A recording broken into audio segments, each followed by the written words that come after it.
नमस्कार, आप देख रहे हैं भारत पर 24/7 न्यूज।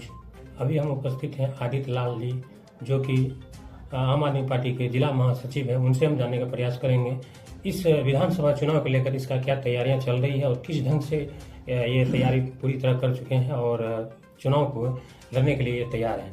बताइए आदित्य लाल जी, सबसे पहले मेरा चैनल में आपका स्वागत है। धन्यवाद।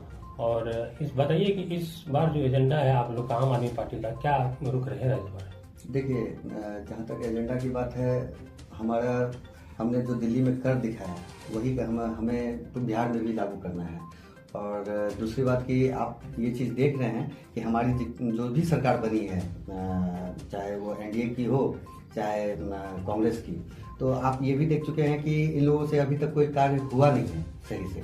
तो अब एक विकल्प मिल रहा है बिहार को, आम आदमी पार्टी। तो मैं चाहता हूँ कि बिहार के लोग आम आदमी पार्टी का एक ये विकल्प चुने, क्योंकि बहुत लोग नोटा में जा रहे थे। तो एक विकल्प अगर मिला है तो उसका आप उपयोग कीजिए और बिहार को आगे बनाने में, क्योंकि जब तक आप इन लोगों को चुनौती नहीं देंगे, चैलेंज नहीं देंगे, तब तक ये लोग सुधरेंगे नहीं।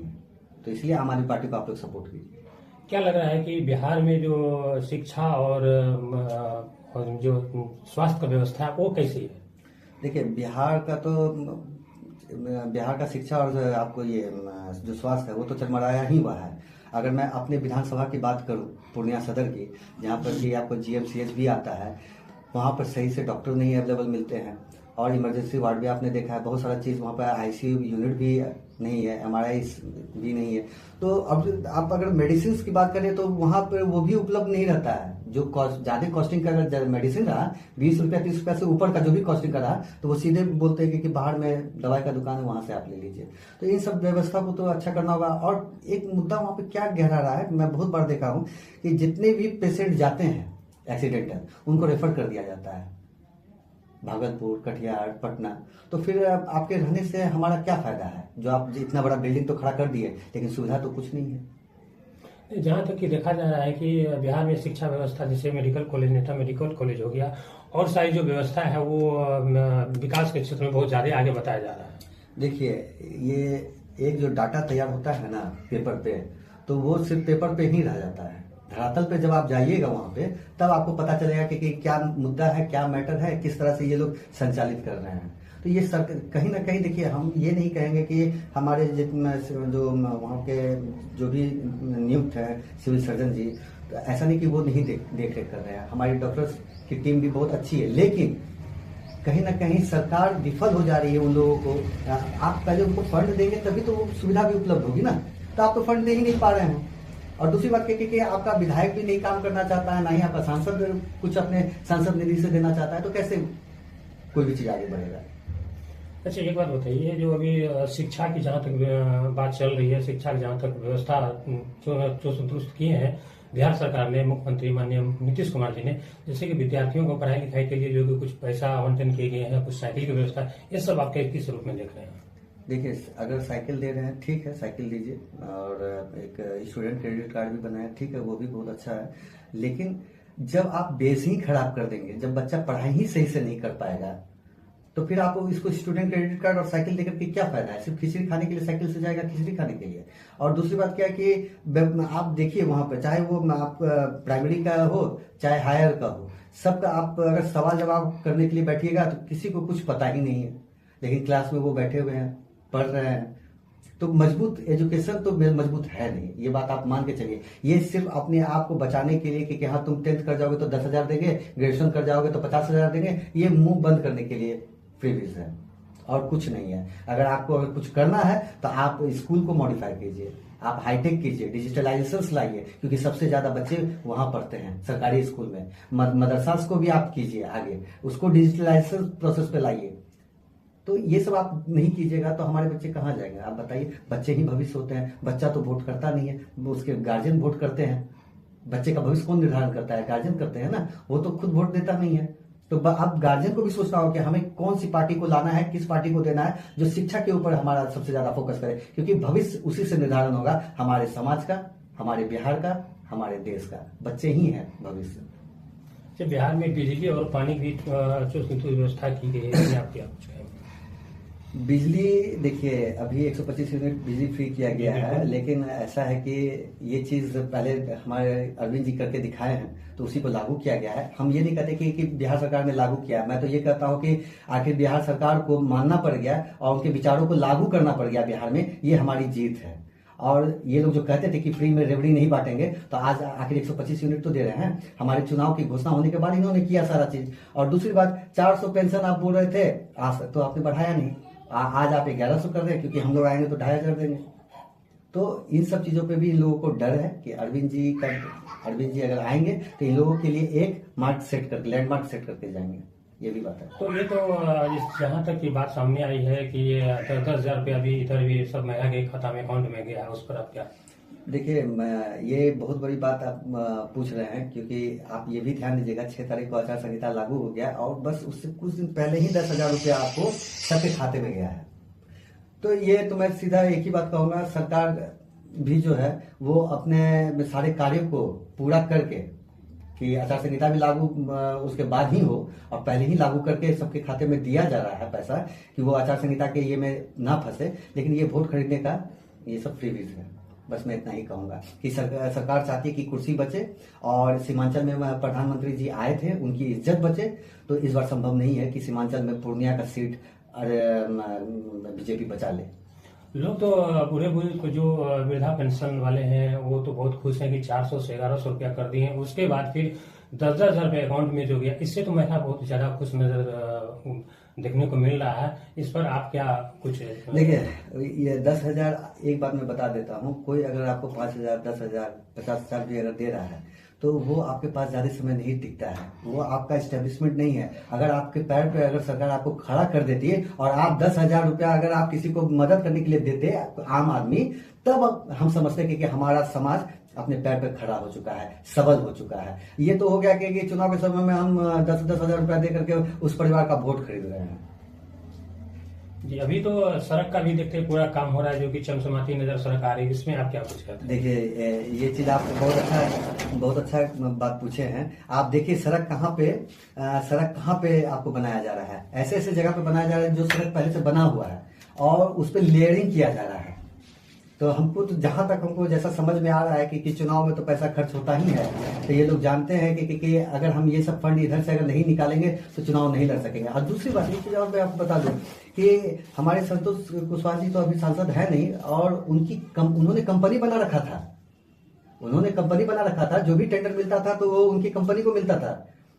और वो ऐसा सड़क बना है जो आप अगर हाथ से ऐसे अगर हल्का से इधर कर देंगे तो वो गिट्टी और अलकतरा इधर से उधर हो जाएगा। तो इस तरह का तो इन लोगों ने काम किया है। एयरपोर्ट मुद्दा को लेकर आप क्या कहें? एयरपोर्ट अभी बहुत दिन चालू नहीं था, अब चालू हो चुका है और लोगों को आवागमन के लिए काफी सुविधा हो चुकी है। और मखाना बोर्ड को लेकर भी आप क्या कहें? देखिए एयरपोर्ट का जहां तक बात है ना, तो ये हम ये नहीं कहेंगे कि डेवलपमेंट हुआ है। ये सिर्फ एक मिडिल क्लास व्यक्ति के लिए एक सुविधा मिला है कि हम कहीं पर भी अब आ जा सकेंगे कम समय में। आपने जो हवाई चप्पल पहनने वाला है, जो मजदूर है, क्या वो आप ही बताइए कि वो एयरपोर्ट का यूज कर सकेगा, फ्लाइट का यूज कर सकेगा? कहाँ से कर सकेगा? आपने गरीब लोग के लिए किया क्या है? जहां तक आप मखाना बोर्ड के बारे में बोल रहे हैं, तो मखाना बोर्ड को आपको यहाँ पूर्णिया में लगाना चाहिए, तो आपने दरभंगा भेज दिया। यहाँ पे सबसे ज्यादा प्रोडक्शन होता है। आप यहाँ पे एक्वा एग्रीकल्चर पे आपने काम क्या किया है, मुझे ये बताइए। आपका क्षेत्र कोसी सीमांचल आपका बाढ़ ग्रस्त इलाका होता है, तो आपको तो उससे आपको प्रोडक्शन करना चाहिए कि हाँ चलो भाई हम एक्वा एग्रीकल्चर पे काम करते हैं। तो आपने तो कभी भी एक्वा एग्रीकल्चर पे काम ही नहीं किया, ध्यान ही नहीं दिया। हमेशा बाढ़ पीड़ित क्षेत्र रहा है हमारा क्षेत्र, और लोग बीमार पड़ते हैं, मरते हैं, लोग दवाई दारू नहीं करवा पाते हैं। आप जानते हैं बाढ़ से कितने लोग मरते हैं, कितना परिवार खत्म हो जाता है, कितना परेशानी होता है। 2 फाटक आपका नेपाल की तरफ खुला हुआ है, दो फाटक आपको नेपाल को दिया गया है, और इधर 56 फाटक हमारे भारत को है। लेकिन जब सूखा पड़ता है तो उधर पानी को डाइवर्ट किया जाता है नेपाल की तरफ, जब सूखा उधर है। लेकिन जब बाढ़ होता है तो क्यों नहीं 2 फाटक को खोल दिया जाता है कि हाँ उधर भी थोड़ा सा हल्का हो? नहीं, उस समय वो नेपाल भी कहेगा कि नहीं हमें अभी पानी की आवश्यकता नहीं है, जबकि वो सूखाग्रस्त इलाका है। तो जब तक आप इस पे काम नहीं कीजिएगा तो कैसे होगा? हमेशा आप अब डैम भी पुराना होता जा रहा है, कभी भी कुछ भी हो सकता है। इस पे तो आपको सोचना ही होगा। और उसको बहुत देखिए, हम मानते हैं कि कोसी हमारा शोक रहा है, लेकिन आप उसी को पॉजिटिवली अगर काम करवाते हैं तो एक्वा एग्रीकल्चर से आप जानते हैं कितने घरों में रोजगार होगा। आपको मैं बता रहा हूं, आप एक्वा एग्रीकल्चर पे आप फोकस कीजिए, कम साधन पे आपको बहुत अच्छा फायदा होगा।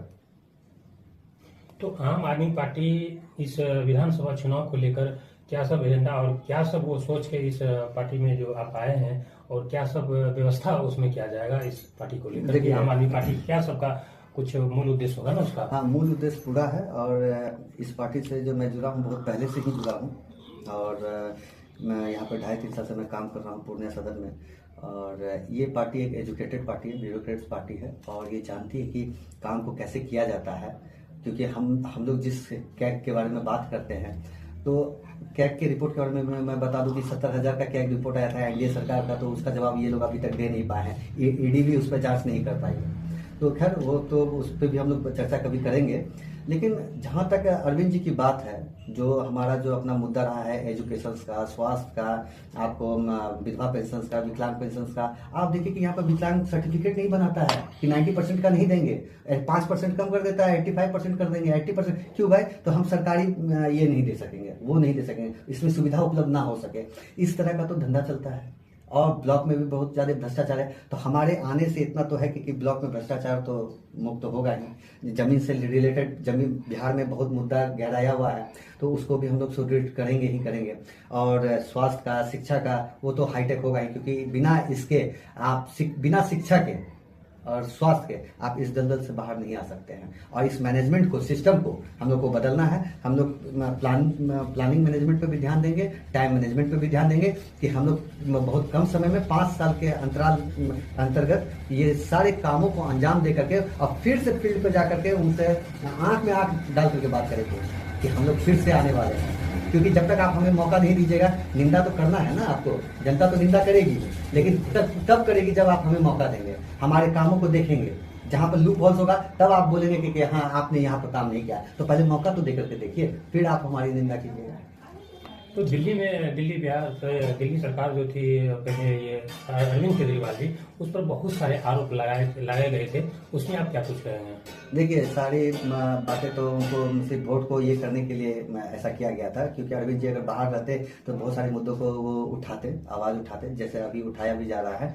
लेकिन हुआ क्या, क्योंकि उन्हें सत्ता चाहिए था, लेकिन हमारा वोट परसेंटेज वहां पर कम नहीं हुआ है। अगर आप वोट परसेंटेज अगर वहां पर देखेंगे तो हमारा वोट परसेंटेज 22 विधायक में है, उतना ही है, सेम है, 46 पॉइंट समथिंग। और उनका वोट परसेंटेज भी लगभग वैसा ही है, लेकिन सीट उन्होंने ज्यादा हासिल किया। तो कहीं ना कहीं कांग्रेस और बीजेपी दोनों एक ही सिक्के के दो पहलू हैं, तो वो लोग उसी हिसाब से करते हैं। अगर ये आरएसएस फंडेड ये लोग काम करते हैं, 1925 से अगर ये जनसंघ था आरएसएस की, तो क्यों नहीं कांग्रेस की सरकार तो 30 साल रही, क्यों नहीं उसे बैन किया गया? जी बिल्कुल। तो इस संबंध में आम आदमी पार्टी की तरफ से लोगों को इस विधानसभा चुनाव में क्या संदेश देना चाहेंगे? बस आपको समय आ गया है। आप लोग जो त्राहिमाम हमारे बीच में कर रहे थे, बिहार में पूर्णिया की जनता कर रही थी कि सर इस बार अगर चुनाव आएगा, हम लोग तो वेट कर रहे हैं कि चुनाव आएगा तो अब हम लोग आम आदमी पार्टी को ही आगे करेंगे, क्योंकि हम लोग बहुत परेशान हो चुके हैं। तो अब वो समय आप लोगों का आ चुका है, और अब ऐसा कोई काम मत कीजिए जो 5 साल आप लोगों को फिर वेट करना पड़ जाए। और अपने बच्चे के लिए इस बार आप लोग आइए, आगे आइए, क्योंकि कलम की राजनीति हमने किया था और आज उस कलम की राजनीति को सारी पार्टियों ने बीच में कर रहे हैं। चाहे आप राजद को देख लीजिए, चाहे आप कहीं और देख लीजिए, आज उसके कांग्रेस के भी लोग सब अब जा करके कलम बांट रहे हैं, बीजेपी के लोग भी चुप करके कलम बांट रहे हैं। तो कलम की राजनीति हमने किया था, हमने शुरू किया था और हम ही कर रहे हैं, क्योंकि ये हथियार देने वाले सिर्फ हम ही थे पूर्णिया में। तो इसलिए करके आप लोग शिक्षा के ऊपर आइए, हम लोगों को शिक्षा को बेहतर करना है, क्योंकि हमारा पूर्णिया पूरे बिहार में सबसे निचले पायदान पे है। और मैं चाहता हूं कि मेरे रहते इस पूर्णिया को आप 100% पे लेकर के आइए। मैं साथ दूंगा, और मैं ऐसा साथ दूंगा कि आप मुझे सिर्फ 2 साल दे करके देखिए, और मैं आपको पूर्णिया को 100% शिक्षित कर दूंगा। ये मैं आपको ऑन रिकॉर्ड बोल रहा हूँ। तो ये थे पूर्णिया विधानसभा क्षेत्र से आदित्य कुमार जी। ये